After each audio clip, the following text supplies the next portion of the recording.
Une réunion de concertation a été tenue entre le préfet, la police, la douane, le service des mines, les associations de Jakartamen et l'association des vendeurs de motos à Tambacounda pour discuter sur la situation que vivent les conducteurs de moto Jakarta. Une rencontre qui permet aux conducteurs de moto Jakarta d'exposer leurs difficultés à l'application de la circulaire. Et aujourd'hui, il était question de voir un peu, parce que vous l'aurez constaté, il y a eu des mouvements d'humeur des conducteurs de mototaxi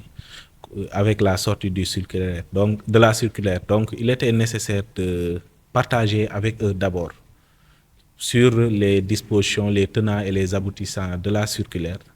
mais au-delà, voir pour pouvoir identifier les difficultés par rapport à son application. Alhamdulillah, cette réunion d'aujourd'hui, ça nous a permis d'avoir des brèches pour tout simplement voir maintenant la faisabilité de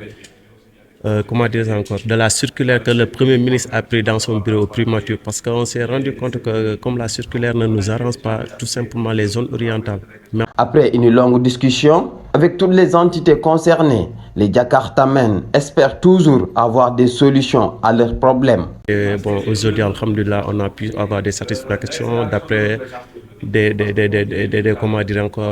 des interventions de chaque secteur, comme le ministre et le représentant des services de mines, la douane, le préfet lui-même, aussi le commissaire de la police. Alhamdulillah aussi, bon, ils ont pu faire part de notre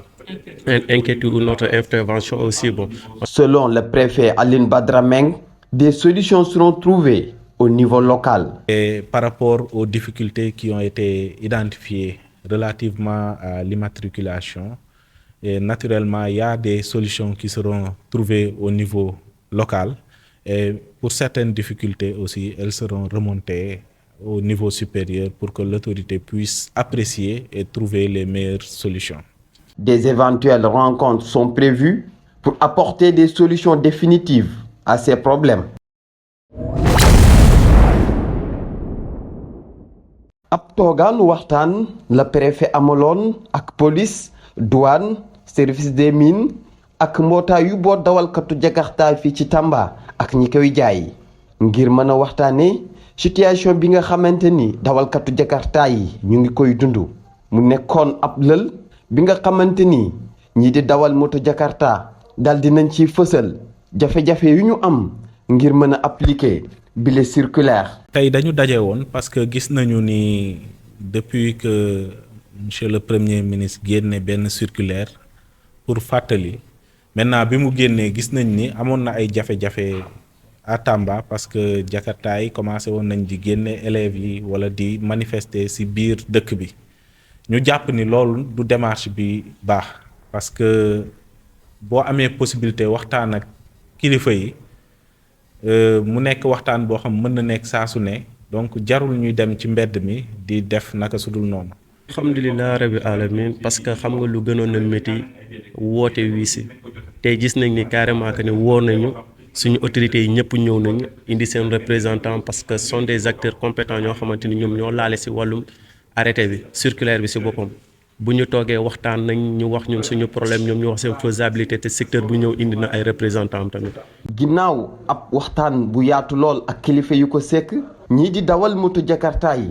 ñoom ñu ngi yaakaar ba léegi am ay solution ci seeni jafe-jafe. parce que lépp loo gis aussi si table de négociation lay mujjee comme tey waxtaan nañ ñoom nee nañ leen may diir ñoom ñu waxtaan seen biir te xam nañ carrément que ni am na yenn point yoo xamante ni wax nañ ko c'est à revoir dinañ leen may diir dinañ xool nan lañ naka la aussi. te alhamdulilah am nañ ci yenn solution yenn bref yoo xamante ni xas nañ ba am ko te am nañ yaakaar ñoom dinañ faire part de notre inquiétude ci seen supérieur hiérarchique. suñu sukkandikoo ci préfet bii di Aline Badara Meng ay saafara dinañu ko wuutu ci niveau local bi. et yaakaar nañ ni li ko waral xëy na bi mbir bi génnee rek bëri woon na ay information yu ñu siy joxe wala yenn jafe-jafe yoo xam ni mën nañ si trouver solution yu tax ba nga xam ni mu demee noonu. mais tey gis nañ ni waxtaan bu am solo lañ fi def ñu waxtaanee problème yu bëri yoo xam ni war na mën a am ay solution ci Tambacounda wala yenn yi nga xam ni jafe-jafe la aussi ñu mën ko wax kilifa yi pour ñu trouver ci solution parce que circulaire bi li ko tax a jóg du indil jafe-jafe borom moto yi.